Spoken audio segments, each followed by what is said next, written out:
c'est, c'est, c'est normal. C'est normal que nous pensions très souvent ou que la majeure partie des populations pense que il faudrait d'abord être économiquement assis pour faire la politique ou pour influencer la politique comme on le veut. C'est dans ce piège qu'on a poussé beaucoup de jeunes Africains, dans ce piège qu'on est en train de les pousser pour profiter d'eux très souvent, je pense. Ah, c'est mon avis à moi, c'est pour profiter d'eux. Pourquoi est-ce que la majeure partie des jeunes est attirée par ce genre d'idées? Parce qu'il faut comprendre l'histoire de l'Afrique. L'Afrique est appauvrie depuis plusieurs siècles. Les populations africaines sont privées des biens fondamentaux, basiques. Manger, boire, dormir, se soigner. Basique. L'eau potable, l'électricité, basique. Donc les populations africaines sont en majeure partie des populations appauvries. Et les pauvres, quand on les a construits comme ça, quand on a construit des populations entières dans la pauvreté, on a fait de des pauvres, très souvent, le pauvre est focalisé sur les idées qui vont lui donner l'impression qu'il va devenir riche, qu'il va pouvoir payer ses factures, qu'il va pouvoir se soigner, qu'il va pouvoir acheter des voitures, qu'il va pouvoir s'habiller, qu'il va pouvoir manger à sa faim, qu'il va pouvoir boire l'eau potable, qu'il va pouvoir se soigner, qu'il va pouvoir envoyer ses enfants à l'école.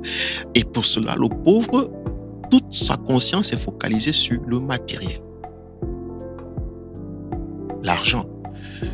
C'est donc normal que si vous venez vous dites à un pauvre Camerounais par exemple, qu'il doit s'engager en politique et l'autre vient lui dire que tu dois d'abord faire les affaires, gagner de l'argent, vous allez voir qu'il va préférer l'idée de gagner de l'argent en premier, pas l'idée de s'engager en politique ou de s'engager dans la vie citoyenne de son pays.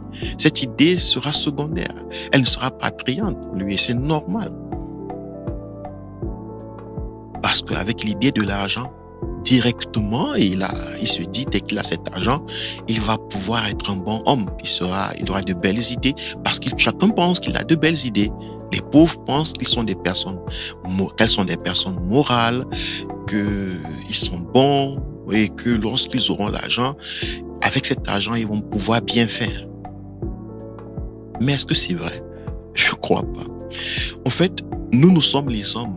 Les hommes, ce qui nous diffère avec les animaux, c'est que nous avons la capacité de structurer les idées. Nous avons la capacité d'imaginer le monde.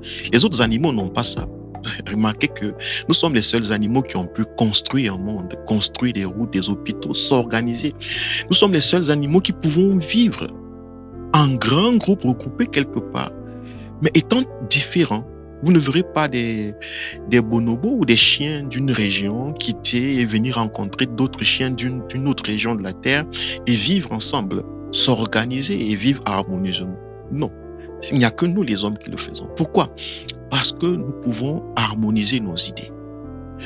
Nous vivons en société, nous avons besoin d'harmonie. Pour que tout le monde se porte bien, il faut que les idées que nous émettons soient des idées harmonieuses pour le bien-être de tous. Mais on peut devenir millionnaire avec de mauvaises idées.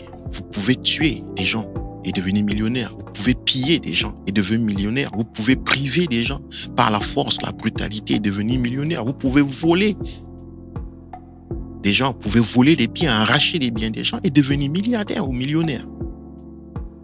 Certes, vous avez l'idée, mais elle n'est pas ce genre d'idées ne sont pas harmonieuses pour un vivre ensemble. Donc, ceux qui vous disent que, attendons que lorsque nous serons milliardaires, millionnaires, on va pouvoir influencer la politique et pouvoir choisir, décider en politique, ce n'est pas toujours vrai. Parce que des milliardaires, 3-5 milliardaires dans la ville mais qui sont criminels, peuvent s'organiser, donner de l'argent à des députés qui défendent à l'Assemblée des intérêts des milliardaires, pas les intérêts des peuples. Et ces députés sont là et ils commencent, c'est ce qu'on appelle les lobbying, par exemple. Ils commencent à faire la volonté des 5 milliardaires du pays. Mais ce n'est pas la volonté des peuples, forcément. Donc, on peut avoir un pays plein de milliardaires, mais un pays mal gouverné, un pays où il y a beaucoup de misère, un pays où il y a beaucoup de souffrance, un pays où il y a beaucoup de peine, où la grande majorité peine. Et c'est en général comme ça que ça se passe dans la grande majeure partie des pays qu'on appelle les pays capitalistes. Ça se passe comme ça. La minorité a tous les biens, 1% de la population mondiale a tous les biens et 99% vit vraiment dans la pauvreté. Et parfois, on prend les exemples même de la Chine pour convaincre les Africains, leur dire, regardez, la Chine s'est développée parce qu'elle a d'abord été économiquement, les enfants de la Chine sont ceci, ils font cela, ils travaillent dur, ils cherchent l'argent, ils font le business. Non, mais je pense que c'est faux. La Chine a été développée parce qu'il y a des politiques qui ont eu des idées cohérentes, des idées qui permettent à ce que la majeure partie des Chinois aujourd'hui le niveau de vie soit élevé. Donc l'idée est d'abord venue. Et cette idée, la politique, en fait, donc, la politique, c'est l'outil des idées. La politique a pour intention d'organiser les idées de toute la société de telle sorte que ces idées puissent être cohérentes et puissent œuvrer pour le bien-être des populations, de la population tout entière. Voyez un peu. Donc, les idées viennent avant les actions. Et tant que les idées ne sont pas bien agencées, cohérentes pour le bien-être de tous en société, même si on devient milliardaire, même si on a de l'argent, ça ne va pas servir à un bien-être dans la société. Donc, n'attendons pas. Moi, je ne suis pas d'avis qu'il faut attendre d'avoir l'argent, d'être milliardaire, d'abord faire les affaires et négliger la politique, ou bien négliger l'engagement citoyen.